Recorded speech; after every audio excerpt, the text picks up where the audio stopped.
The venue bailed on us because of this article in the Jewish Times. A fan come up and say, you guys better have a plan because they're plotting something on you. When the crowd is like frustrated people, that's when it's the best. Oh my God, you're the TED Talk guy. I have questions. St. Louis was the bomb. They were wild, but they weren't shouting Ghost of 𝐒𝐾.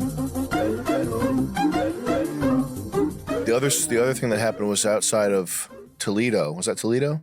The basketball thing? Yeah. We had a line of like 250 people. We had a dookie line of people waiting to take pictures with us. And there's a restaurant behind us. And out of the restaurant comes this crew of like 10 black guys, one little Jewish guy who was from Barstool Sports, he said. He was like a Dave Portnoy knockoff. They come out of the restaurant, they see the line of 250 people, and the little Jewish guy's like, hey, this is Draymond Vavant. He's a draft round 2 pick. Check him out. Nobody gave a f. The black guys, they walk, instead of walking around the area where we were taking pictures, they walk through it to be tough, which I'm sure was the little Dave Portnoy guys. The little guy's idea. Let's just walk through them. They don't know we're big basketball players. And then as they're walking through, Schultz said, you guys are fucking and they kept walking for like a second, and then the one black guy turns around and says, what? I know you ain't talking to me. I know you ain't. Yeah, I know. Obviously, we were talking to you. Yeah. Obviously, we were talking to you. And he's like, thanks for being real polite. You know, there was one. It was nice. No, I think the taller black guy realized that there's like probably 80 of those people had guns. We were in Ohio. You didn't want to it's fight. bad publicity to do that. The black sun. If you're a college basketball player, you don't want to. You still don't. I think he knew. He was the only one with talent. Everybody else was a scrub Klingon. Yeah, he said thank you for being peaceful, and then they walked away. But still, that was funny. That was fun. Some kid at the Mondo party was there. He didn't even know who I was. He came like happenstantially, and then he recognized me, and he was like, "Oh my God, you did that TED Talk. You're the TED Talk guy. I did my college thesis on anti something or other. Can I ask you? I have questions." Oh no. And then he started to like press me like, do you find that like in your work, it's essentially the nature, like whatever the f. And I was just like, no, it's actually, there's nothing there. It's just empty bullshit. Go try to talk to a girl right now. Get away from me. Yeah, get away from me. Go try to get wet. Tonight's mission, get away from me. Go. Also at the Mondo thing, there was a U.S. Marine. And have you seen The Great War? Yes. I sure have. You know that it's like garbage that only makes sense to like, it's, you know what it is. Yeah. There was a U.S. Marine there who was like, my friends and me, one guy threw up from laughing from watching The Great War. Like, I guess his like Marine sniper team, they watched The Great War and laughed their asses off, which I thought was super incredibly funny. That's one of my favorite like fan compliments I've ever gotten. Yeah. That these guys are like, they're in Afghanistan watching The Great War. Yeah. I could see that. Isn't that funny? Yeah. The impetus for the Great War, everybody, put in a huge amount, but just the spark was how bad the dialogue was in Grey's Anatomy. Yeah. Because it's real bad, but I don't think we captured how bad Grey's Anatomy is, but we did make something. We did make cinema history. And there's thousands of video essays on the Great War. There are, yeah. I'm actually mad that no one's done a video essay on the Great War. So now we're gonna make these people write a book review. Yeah. Yeah, St. Louis was the bomb. I think that was my favorite crowd. Was St. Louis. That was the one because they were wild, but they weren't shouting Ghost of 𝐒𝐾𝐉. Yes. Yeah, they were busting off though, and like ready to laugh and all that stuff. Yeah, Midwest. Like the chick at the Starbucks was like the nicest person I ever met. I was like, nicest person ever met. Too. Well, a lot of them, I think St. Louis was kind of like gritty though. Like it was when the crowd is like frustrated people, that's when it's the best. Because we went to like a lot of Midwest places that are like idyllic, like Columbus, Ohio and stuff, and Kansas City, and Indy, I think was like this too. Yeah, where it was like the crowds were good people, but they were like polite. Yeah, like too eager, or they just weren't. They weren't like they weren't really raucously laughing.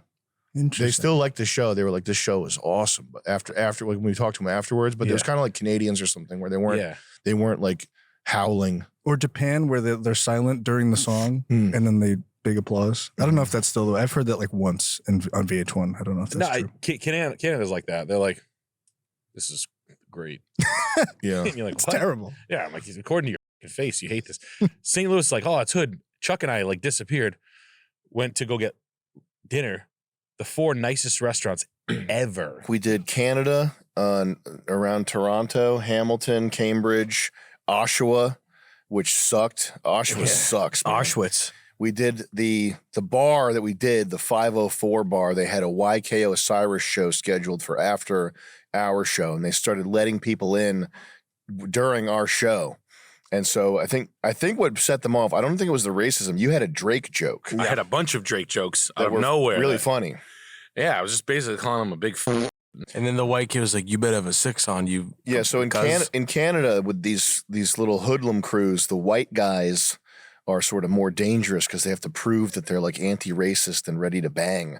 And so there was this scrub ass white kid that stank like weed, Wet weed. he was reaching for a gun. He was gripping up. He was flashing. He was flashing in his hoodie pocket. Did you see it? He just kind of went like there was no reason for him to like mug me and do that for no reason. Yeah, yeah. And then we had a fan come up and say, "You guys better have a plan because they're plotting something on you." So I was up. I cut my routine short. Sorry to the Oshawa crowd, but I cut my short and we just got out of there as fast as possible. I said it was a Chris Lynch medical emergency. Yeah, I went up to you on, I forgot what I said, but while you were performing, I went up to you on stage. I whispered, I was like, "Black guy's gun," something. I was like, "Black guy's gun," no joke. Nice I guy. love Canada. Yeah, Oshawa, that nice pipeline you live in, level 2 Sonic 2, level 2. Oh, great venue they had there too. Yeah, it was a great venue. I like that. I like wet blunt smell, and it was really great. I love the loud. Yeah. It was really funny to watch these pimps hang out with these hoes. It was nice of them. You just opened the door. You let anyone in the show. Yeah, you let 60 nice. people in the back of the show. Sure, and they didn't have to pay. Yeah, no big deal.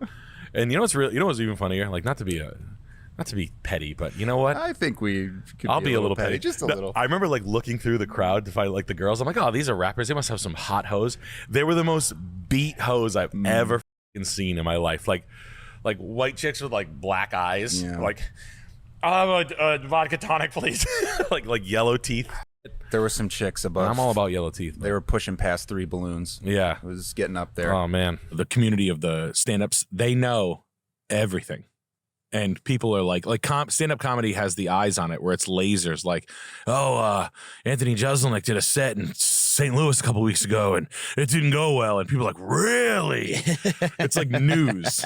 Yeah. And you're like, That's what? very strange to me. Yeah. That have you met the jiu-jitsu coach that's down there, Matt Santos? Yeah. I mean, He's like that. yeah. Like he'll come in here and be like, "So when's Ari Shaffir gonna be?" Like he's like he knows where everyone is. Yes. Yeah. You guys have this good thing that it gets ironed out of you eventually when you're like doing stand-up and it's every night in New York and you're bombing. You start to have to go, all right, can't do that, can't do this. And it all sort of becomes down the same laneway, the same avenue. Whereas whenever I've seen you guys at Skankfest, you guys have like an originality that hasn't been beaten out of you. Yeah. And it's great that you have that because most stand-ups all kind of become the same thing in a They're way. very good joke writers. You do stuff that would be like, oh, you wouldn't, if you were at the cellar, you wouldn't be doing like that. And it would get beaten out of you, but it's actually original and it's good to see. I think that's part of getting out of the city. Is the Mondo Discord still pretty much free of like clicky weird? People aren't so crazy in there anymore.